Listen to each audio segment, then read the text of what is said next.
compute. OK. Est-ce que tu connais la différence entre un développement itératif et incrémental? Ou est-ce que c'est la même chose? C'est vrai que je m'en mêle toujours un peu. Je pense que euh, incrémental, c'est on a un MVP au départ et puis au fur et à mesure qu'on avance dans les itérations, les sprints, on, on rajoute des éléments sur, sur ce qu'on a obtenu OK. ju- jusqu'à satisfaction.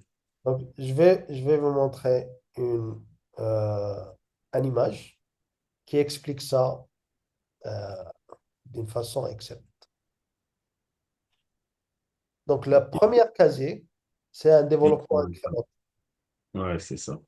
Donc, je suis en train de développer une voiture, mais à des incréments. Mm. Là, c'est un développement itératif. Donc, incrémental, ça veut dire petit à petit. Itératif, ça veut dire je suis en train de délivrer la valeur, mais pas nécessairement de la meilleure façon. Et dans la prochaine itération, je suis en train d'optimiser la façon ce dont je suis en train de délivrer de la valeur.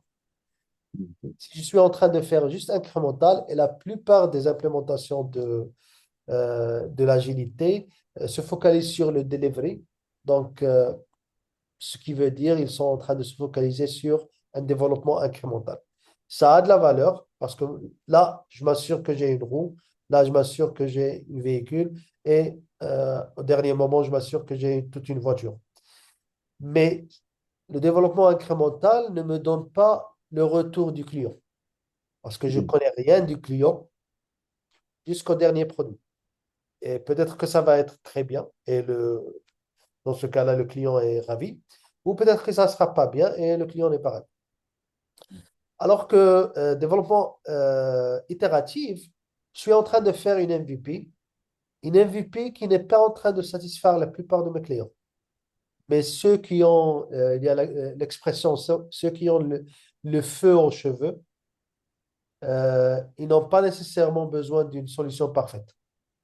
Ils ont juste besoin d'éteindre le feu sur leur feu.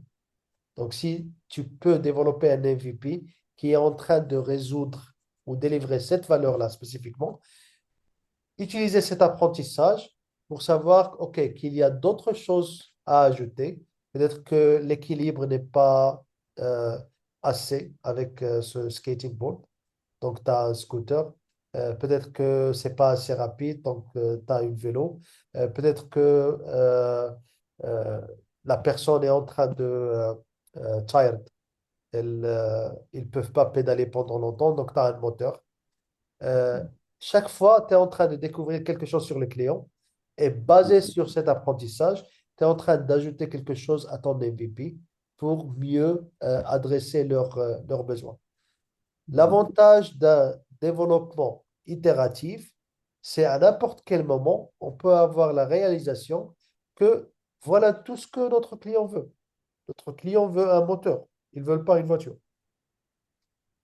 Alors que Mm.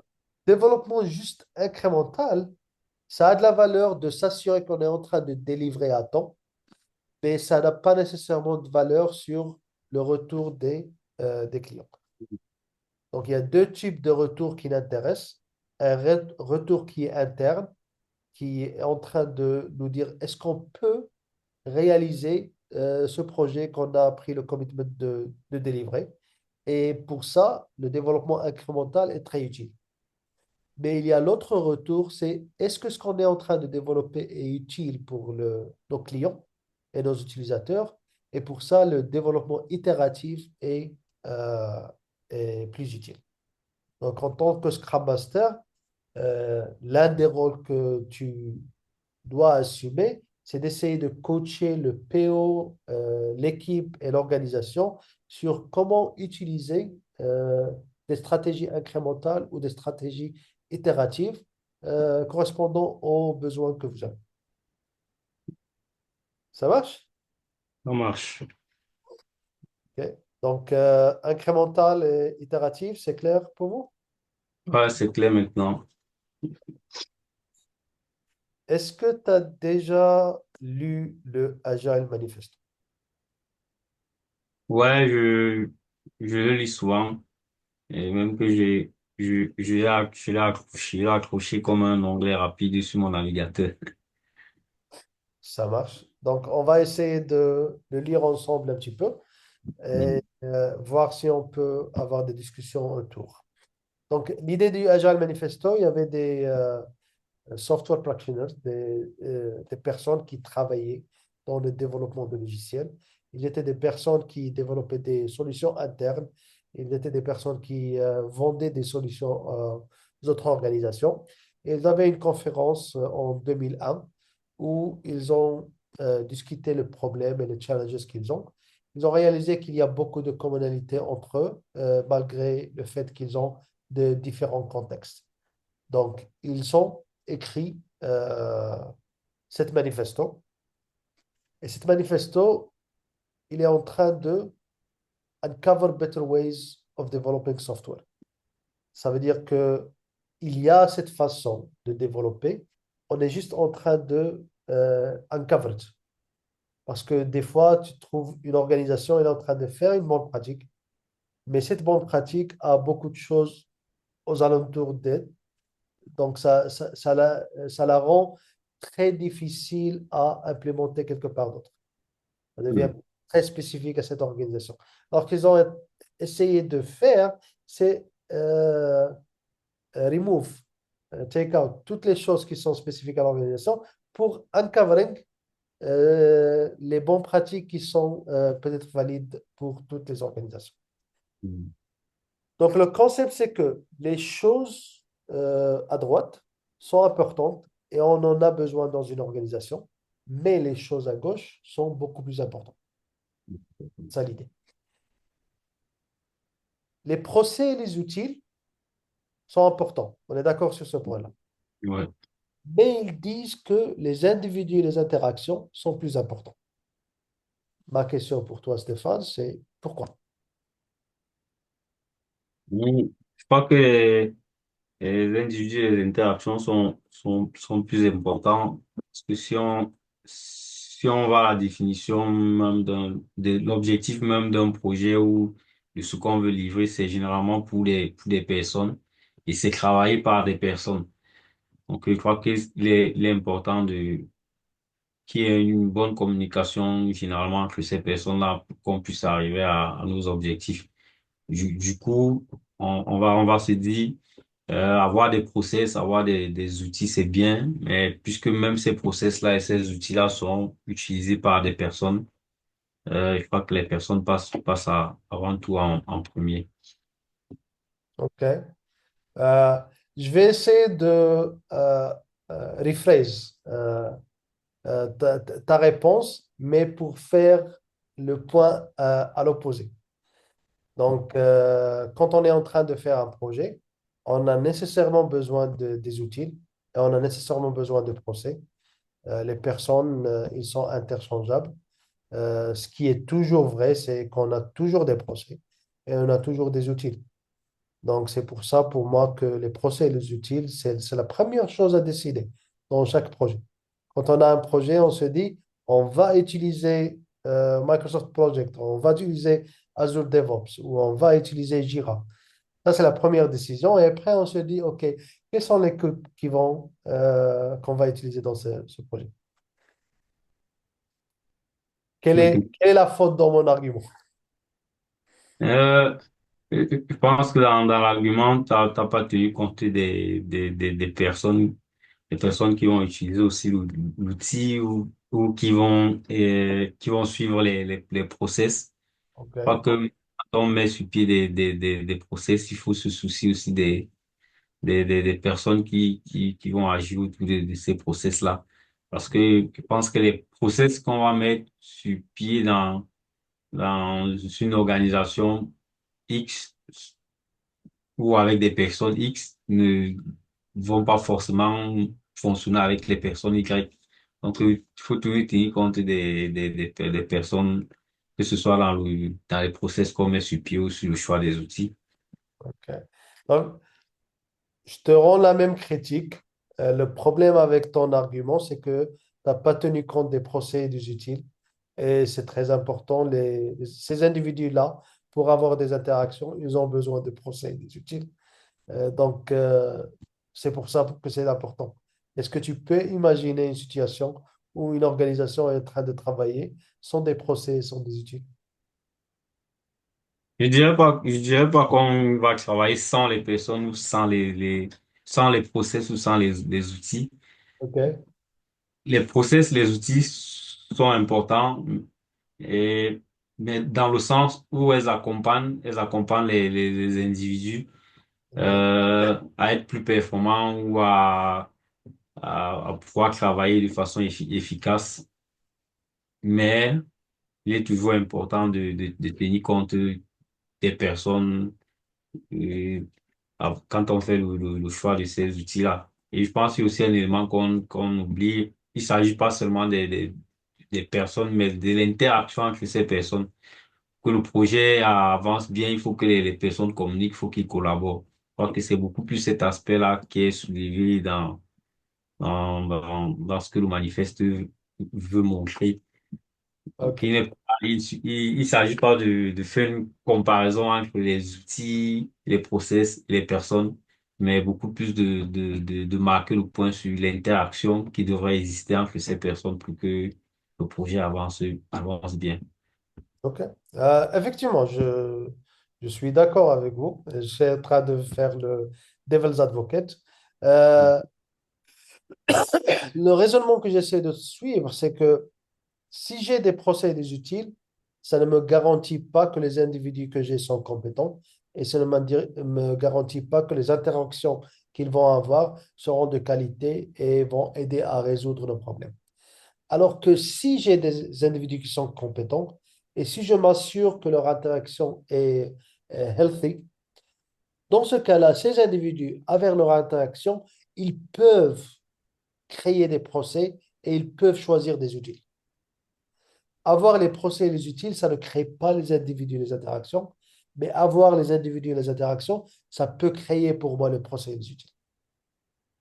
Et ça, c'est très important à essayer de faire comprendre au management, spécialement au début d'un projet, parce que la plupart des fois, dans une organisation qui a la mentalité projet, l'une des premières décisions, avant même de choisir les personnes, c'est de choisir les outils qu'on va utiliser. Donc, il essaie de spécifier les outils et ils n'ont pas tort, les outils sont importants. Mais ce qu'ils sont en train d'ignorer, c'est le fait que les outils ne garantissent pas l'interaction. Donc, c'est important de faire en sorte qu'on a les personnes, on a les interactions et puis on les laisse choisir les procès et les outils. C'est d'accord? D'accord. OK. Et donc, la deuxième chose, avoir une documentation, ça c'est important. Mais avoir un working software est beaucoup plus important. Pourquoi? Je crois que ici, le manifeste essaye euh, de, de, de remonter un peu dans ce qui se fait dans les pratiques prédictives où on a beaucoup de documentation. Euh, Quand on regarde les bonnes pratiques au niveau du PMI, il y a beaucoup de documentation qui sont recommandées. Et je crois que le manifeste essaie de souligner le fait que c'est bien de documenter, mais de pas prendre tout son temps à faire de la documentation et à ne pas avancer dans le travail. Donc, du coup, ce serait intéressant d'avoir un logiciel qui fonctionne et puis il y a de la documentation à côté plutôt que d'avoir une bonne documentation, mais une solution qui ne marche pas. OK. Euh, OK. Je vais découper cette valeur-là en trois différentes conditions. Je crois qu'on sera d'accord sur les deux premiers. mais après, peut-être il y aura une discussion sur le troisième. Donc, imaginez que c'est la fin du projet. C'est la fin du projet et tu vas vers le client, tu lui dis, on n'a pas de working software, mais bonne nouvelle, on a documentation très compréhensible. Scénario 2, tu leur dis, la documentation n'est pas parfaite pour le moment, mais le software, il travaille, vous pouvez l'utiliser maintenant. Dans quel cas vous croyez que le client est ravi? Dans quel cas vous croyez qu'il ne sera pas nécessairement ravi? Dans le premier cas, le client ne sera pas ravi. Mais dans Oui, le deuxième cas, il sera ravi parce il a un logiciel qui fonctionne. Il a quand même un prototype de documentation qui existe déjà. Donc, je crois que c'est le deuxième point qui est bon pour le client. Il a payé pour avoir un logiciel fonctionnel ou le logiciel il fonctionne. oui, Et exactement. bien que la documentation ne soit pas complète, c'est quelque chose qui peut être fait après. Oui. Pour nous, c'est évident. Si j'ai le choix entre avoir un software ou avoir une documentation, ben, je préfère avoir le software. La documentation, ça peut venir après. Le deuxième cas, imaginez que je suis quelqu'un qui est intéressé par ce logiciel ou je suis quelqu'un qui est en train de travailler sur ce logiciel, euh, ou bien en tant que développeur, ou bien en tant que product owner, ou même en tant que Scrum Master. Et j'ai une question. Si on fait X dans ce logiciel, quel est le behavior de ce logiciel? Qu'est-ce que le logiciel va faire? Quel est le output que le logiciel va nous donner? Si j'ai cette question-là, à n'importe quel moment, et j'ai accès à une documentation compréhensible, ou j'ai accès à le logiciel lui-même, quel est le cas le plus favorable pour avoir la bonne réponse?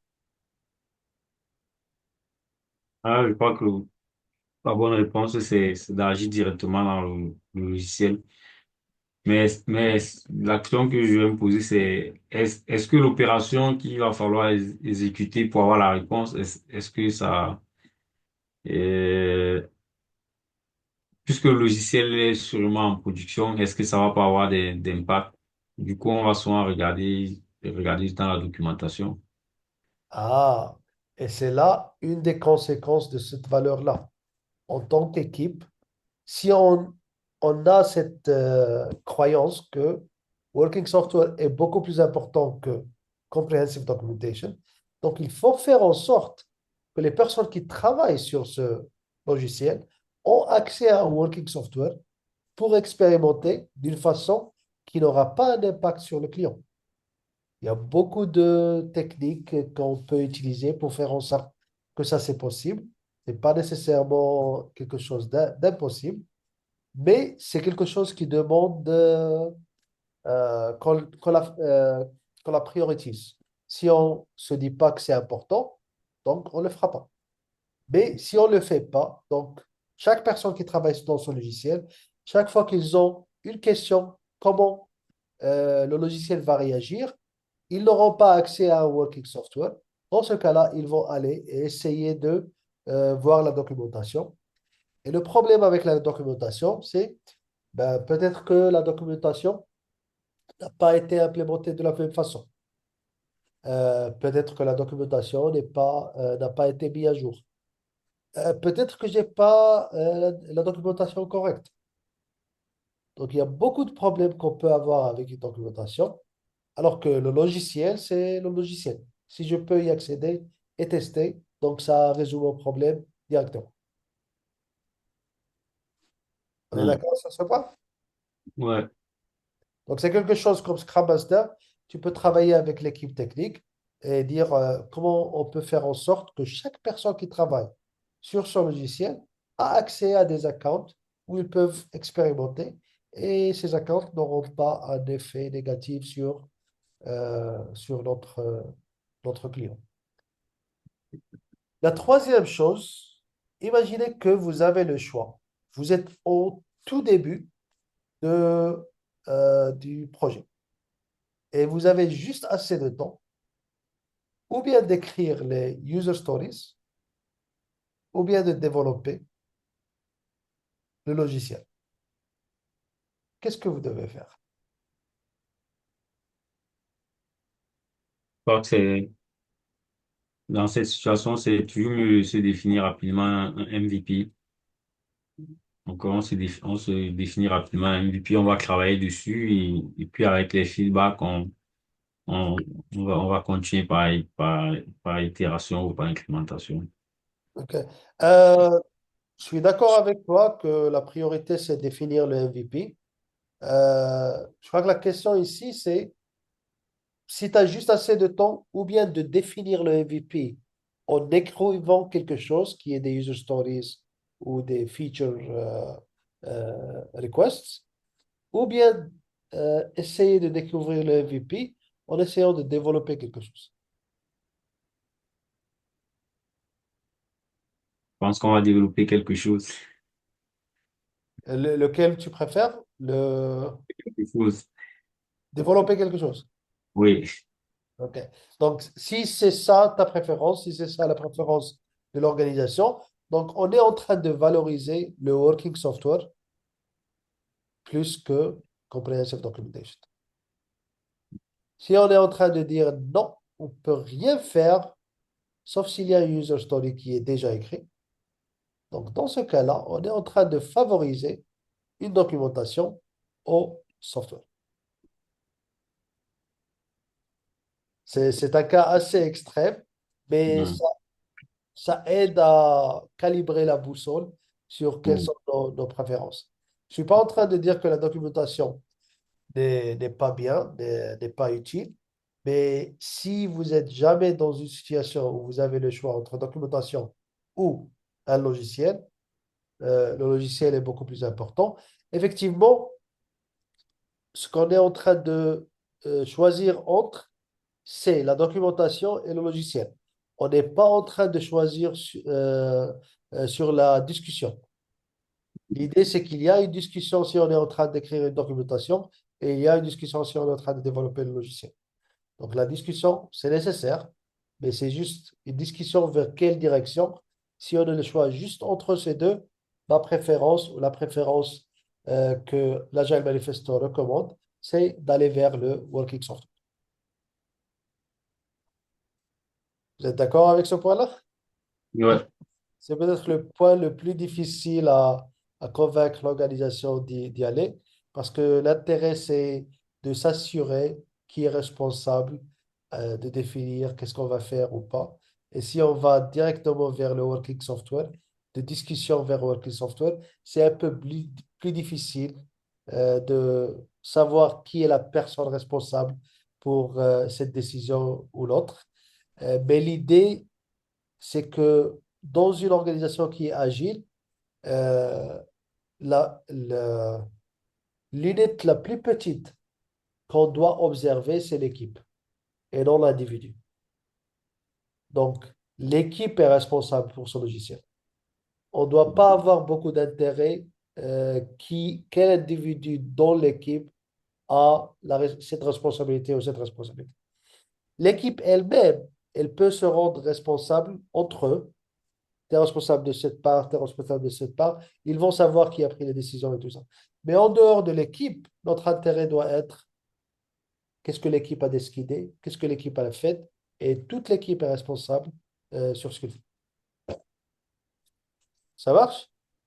Ça marche. OK. Euh, négocier des contrats, c'est important. On ne travaille pas sans un contrat. Mais collaboration avec le client, le customer, c'est beaucoup plus important. Est-ce que tu es d'accord ou pas? Et pourquoi? Euh, je pense que la collaboration avec le client est importante, euh, un peu plus euh, qu'un contrat. Pourquoi?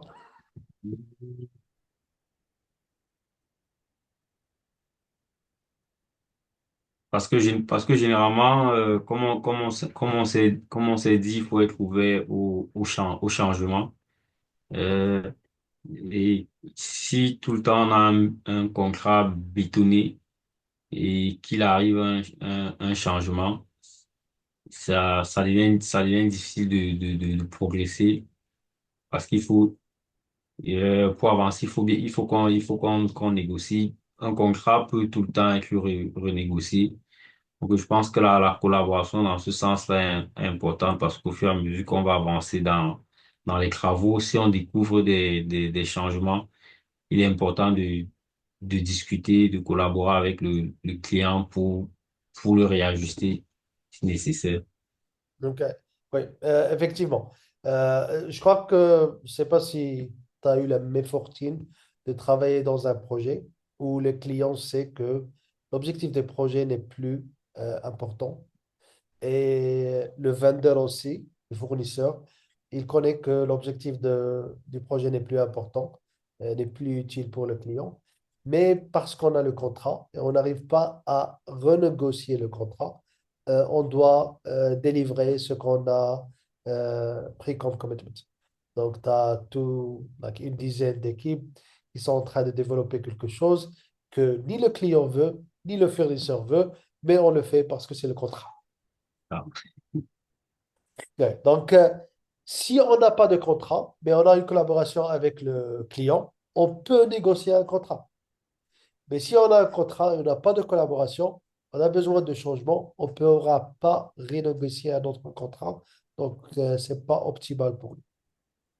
Donc, on n'est pas en train de dire on ne fait pas de contrat, mais on est en train de dire que si on a l'un, c'est facile d'avoir l'autre. Mais si on a l'autre, c'est pas facile d'avoir le premier. Following a plan, c'est important d'avoir un plan et de suivre ce plan, mais c'est beaucoup plus important de répondre au changement. Vous êtes d'accord ou pas que pas? ça, pas que ça va dans le même sens que les autres explications. Euh, quand on peut accepter le changement et réadapter nos plans. Mais si on a des plans coulés sur le béton, on peut avoir des situations où si effectivement il faut un changement, mais qu'on n'accepte pas à notre niveau de changer, on va droit sur le mur. Mais si on est des personnes qui acceptent le changement et qui s'adaptent, à chaque fois, le plan aussi peut suivre dans ce sens-là. Yeah. Je ne sais pas si tu as déjà vu, il y a une vidéo sur l'Internet de quelqu'un qui fait du coopéra, du martial art, et il a une bagarre avec quelqu'un, je crois qu'il est un boxeur peut-être. Et la personne qui fait du coopéra est en train de faire beaucoup de mouvements. Ils sont très, très, très agiles. Mais à la fin, l'autre, il lui donne juste un box et il est KO. Tu as déjà vu cette vidéo ou pas? Avec Bugs Bunny. Donc, l'idée ici, c'est que cette personne-là, qui a peut-être beaucoup de flexibilité, beaucoup de compétences sur comment bouger, est en train de, il a un plan de comment bouger qui a l'air très impressif. Et c'est quelque chose que pas tout le monde peut faire. Mais il n'est pas en train d'observer le changement dans la situation. Il n'est pas en train d'observer le opponent. Euh, dans ce cas-là, following the plan le guide directement vers le poignet qui va lui donner le KO. Donc, c'est ça la situation où on peut se trouver si on est en train de suivre un plan, mais qu'on n'a pas la capacité d'observer un changement et de répondre à ce changement. Il y a un saying que planifier, c'est important. Le plan, pas vraiment. L'objectif de planifier, c'est pas nécessairement juste le plan. Le plan, c'est un des outputs de la planification. Et le plan va nécessairement changer si on est en train de faire quelque chose d'assez complexe. Mais le fait de planifier, c'est là où on échange les contextes, on échange les compréhensions. C'est là où on comprend mieux nos positions et nos compétences et où on veut aller. Donc, planifier, c'est important, mais le plan lui-même, le suivre exactement, n'est pas nécessairement une bonne chose. L'autre argument, c'est que euh, on imagine que vous êtes un project manager qui est très compétent et vous allez travailler sur un projet pendant 6 mois. À quel point vous connaissez ce projet le plus et à quel point vous connaissez le projet le moins? Par le projet, je veux dire le client, le produit, les équipes et tout ça. À quel point vous les connaissez le mieux et à quel point vous les connaissez le moins?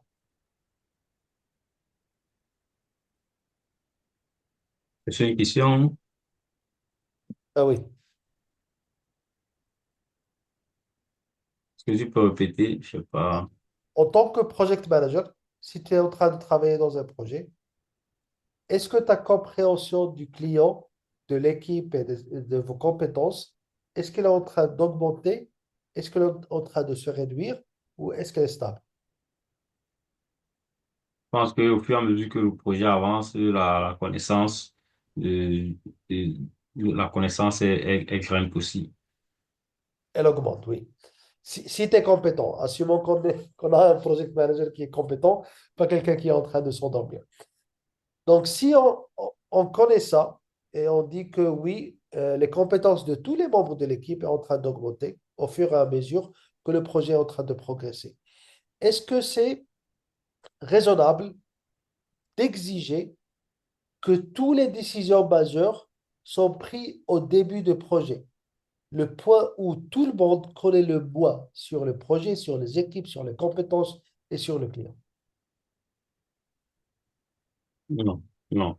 Je crois que généralement, au début du projet, on va sur la base des hypothèses et en avançant avec une meilleure compréhension de tout ce qui se fait, ces hypothèses-là sont soit concrétisées, soit réajustées. Ouais, Donc, le plan en lui-même doit être flexible, doit tout le temps s'adapter avec les nouveaux inputs qu'on a au fur et à mesure. exactement. Même quand on est en train de faire un plan, si on croit à des concepts de l'agilité, on doit faire un plan qui est facile à changer, qui rend plus facile pour nous à changer. Si on fait des plans qui sont trop exacts, chaque déviation va être catastrophique pour le projet. Ce n'est pas nécessairement une bonne façon de gérer nos projets. OK? Donc ça, c'est les valeurs de l'Agile Manifesto. Euh, voici- Ils écrivent tous les gens qui étaient des signatories dans le Agile Manifesto. Et tu vois qu'il y a beaucoup de gens qui sont des practitioners qui sont assez fameux dans le domaine de software development. Kate Beck est celui qui a écrit Extreme Programming. Robert C. Martin, c'est celui qui a écrit Clean Architecture. Je crois Martin Flowers, c'est celui celui qui a développé C4, une façon de modéliser l'architecture des systèmes qui est facile à comprendre pour des gens de différents levels of technicalities. Et il y a aussi Ken et Jeff, c'est ces deux-là qui ont fait Scrum. Donc, tout le monde ici, ce sont des practitioners de software et ils sont des thought leaders dans le domaine. Après les 4 valeurs, il y a 12 principes. Donc, on n'a pas assez de temps d'aller sur chacun de ces principes-là parce que ces principes-là peuvent prendre 2 jours par. Bravo. Mais ce que je recommande, c'est que vous lisez les principes. Et effectivement, la même façon qu'on a fait pour les valeurs, tu demandes est-ce que tu es d'accord avec ça ou est-ce que tu n'es pas d'accord et pourquoi. Ça sera très intéressant si tu peux trouver un principe avec lequel tu n'es pas d'accord parce que ça identifie quelque part où ta compréhension basée sur ton expérience est peut-être un peu différente de ce que les practitioners of Agile Manifesto recommandent. Pour moi, l'un de mes principes préférés, c'est principe numéro 10, Simplicity, the art of maximizing the amount of work not done. Est-ce que, est-ce que vous êtes d'accord avec ce principe-là?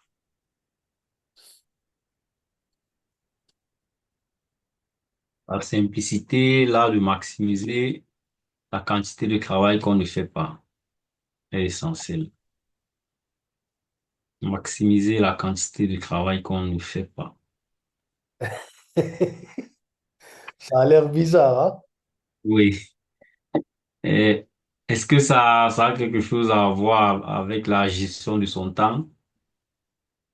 Euh, oui, c'est l'un des effets. Mais c'est un peu bizarre de dire qu'on veut maximiser les choses qu'on ne fait pas. Et quand je fais des formations pour des entreprises, l'une des choses que je leur dis, bah, OK, votre entreprise est en train de me payer pour vous dire de ne pas travailler.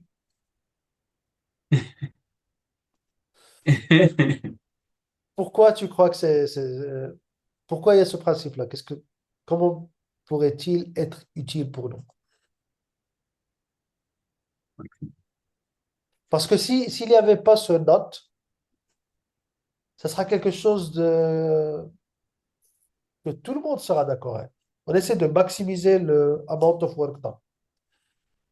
La plupart des organisations, c'est ça ce qu'ils sont en train de faire. On essaie de maximiser ce qu'on est en train de faire. Alors que ici, ils disent on veut maximiser la quantité de travail qu'on ne fait pas. Maximiser la quantité de travail qu'on ne fait pas.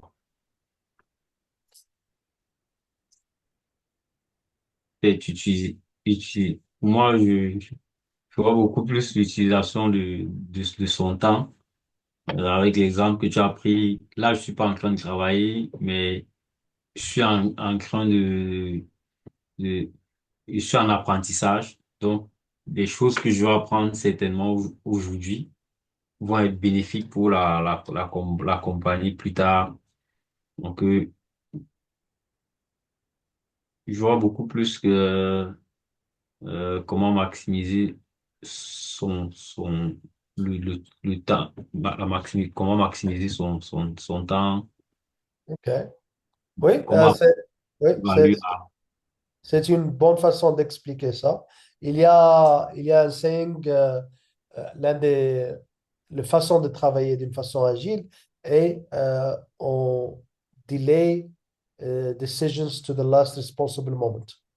On essaie, je ne sais pas comment dire delay en français. Delay, supprimer, Non, non, not delete.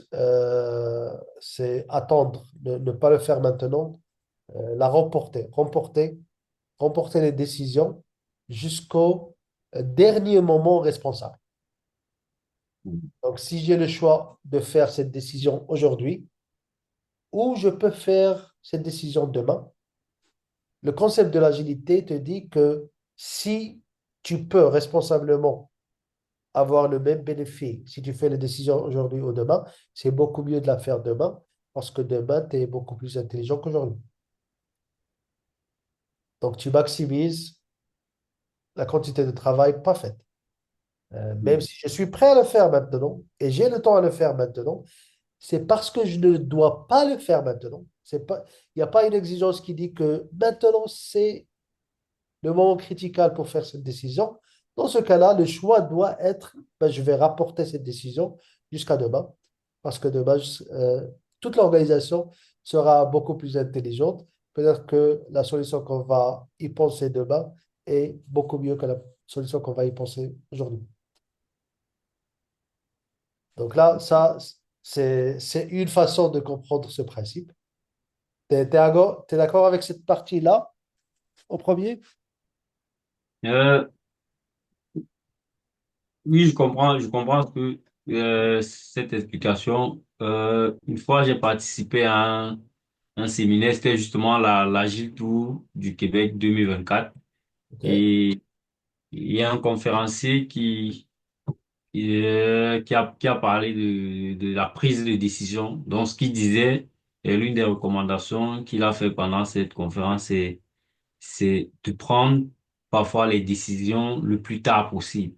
Et il expliquait ça par le fait qu'en prenant une décision le plus tard possible, on a eu le temps d'avoir tous les inputs. Donc, au moment de prendre ces décisions, on est plus armé à prendre la bonne. Exactement. Donc ça, c'est l'un des bénéfices. L'autre bénéfice, c'est qu'à n'importe quel moment, il y a des centaines ou des milliers de choses qui sont d'intérêt pour ton organisation. Il doit y avoir un procès d'exclusion pour toi pour dire que je ne travaille pas sur ça. Et tu veux pouvoir maximiser le nombre de choses que tu ne travailles pas sur pour pouvoir se focaliser sur les choses que tu es en train de travailler sur. Donc, si j'ai une centaine de choses sur qui travailler et j'ai pu éliminer 90% en disant qu'il y en a qui ne sont pas nécessaires, il y en a qui ne sont pas nécessaires aujourd'hui, il y en a qui ne sont pas mon travail, des choses comme ça. Et maintenant, j'ai juste deux ou trois choses sur quoi se focaliser. Dans ce Est-ce que, cas-là, la qualité de ma décision est beaucoup mieux que si je prends la responsabilité de sous et centaines de décisions maintenant et en même temps, je suis en train de activement travailler sur une ou deux, trois de ces décisions. Donc, ça aide pour le focus. Si on peut éliminer des choses pour de nombreuses raisons, on peut donner plus d'importance aux choses qui restent dans notre pas. est-ce que ce principe, on dit que ce principe met l'accent sur la priorisation. Ça te force à prioriser parce que pour éliminer quelque chose, tu veux maximiser les choses not done. Donc, il y a quelque chose qui est dans ta liste de choses à faire et tu veux l'éliminer pour le moment, au moins. Ça veut dire que tu la déprioritises en correspondant à autre chose sur quoi tu vas te focaliser. Donc, ça, oui, la priorisation est une manifestation de ce principe. Mais une priorisation vraie, où on dit, on est en train de travailler sur l'élément le plus important. C'est pas on va prioriser 10 choses, mais on va travailler sur les 10 choses. Et on priorise ces 10 choses, ben, je vais travailler sur la première, finir la première, et puis passer à la deuxième, passer à la troisième. Donc ça, c'est une deuxième façon de comprendre ce principe-là. La troisième façon, et ça, c'est un problème que beaucoup d'équipes ont, il y a des situations où on a peut-être les développeurs back-end et les développeurs front-end ne sont pas en train de travailler dans la même sprint, où le designer et les développeurs ne sont pas en train de travailler dans la même sprint. Et l'idée, c'est que ils fassent en sorte que on a une sprint pour le design, puis on a une split pour le back-end, et puis on a une split pour le front-end. Et c'est ça le flow qu'ils utilisent, parce qu'il y a le développeur qui dit, je ne peux pas commencer si je n'ai pas le design, ou il y a le front-end développeur qui dit, eh ben, je ne peux pas commencer si les API, les API ne sont pas complètes. Donc ça, ce sont des commentaires qu'on trouve beaucoup dans les industries. Si on essaie d'implémenter ce principe-là, et on demande à ces développeurs-là, OK, tu dis que tu ne peux pas commencer s'il n'y a pas le design. Mais est-ce que tu as besoin de tous les designs pour commencer? Quel est le minimum quantité de travail sur le design qui est vraiment nécessaire pour vous pour commencer? Et il se peut qu'il n'a pas vraiment besoin d'un high fidelity design, il a juste besoin d'un low fidelity design qui lui dit voilà les éléments principaux qui seront utilisés. Et dans l'intégration entre front-end et back-end, il se peut qu'on a une réalisation, ben, qu'en front-end developer, je n'ai pas vraiment besoin que l'API soit ready et deployed. pour que je commence. J'ai juste besoin que moi et le backend développeur, on se met d'accord sur la structure de ce API. Et si on se met d'accord sur cette structure, on peut travailler en parallèle où je suis en train de développer le front-end et il est en train de travailler, d'activer cet API-là.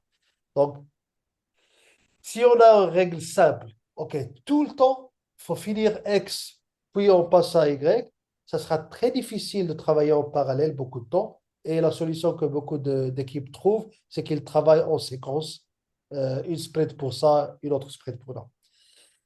Si chaque équipe, pour chaque tâche, il essaie d'implémenter ce concept-là, donc il se donne la responsabilité de trouver une façon de simplifier la tâche nécessaire pour que les autres personnes de l'équipe peuvent commencer leur travail.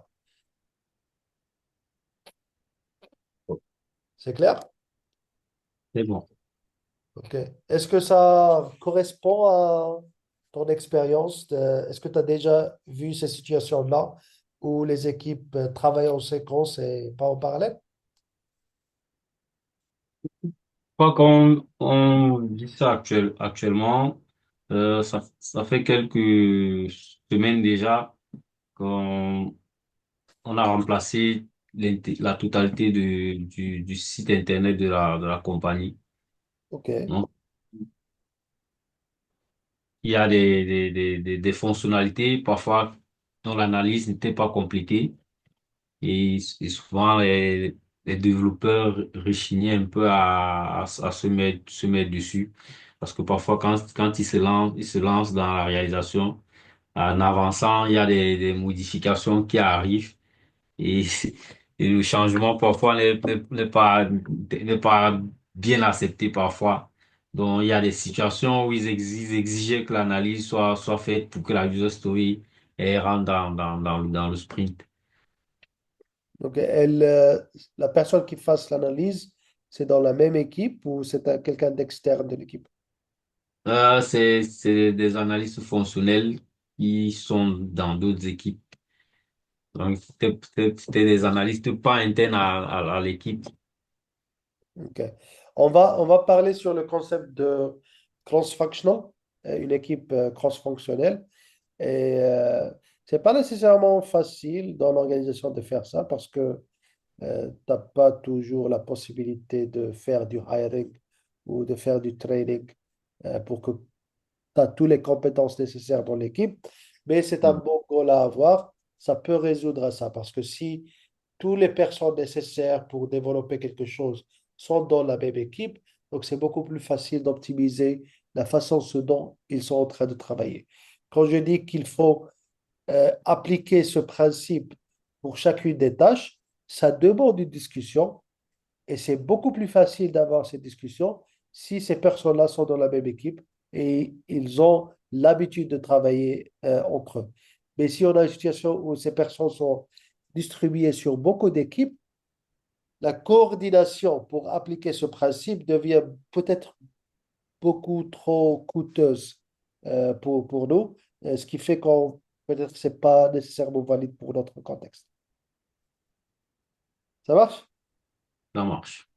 Donc ça, c'était une brève introduction sur le principe numéro 10. Tu vois que si on essaie de faire tous les principes, ça va prendre beaucoup de temps. Ouais, Et je t'invite à lire si tu as quelque chose qui est intéressant pour vous. euh, N'hésitez pas de me le demander.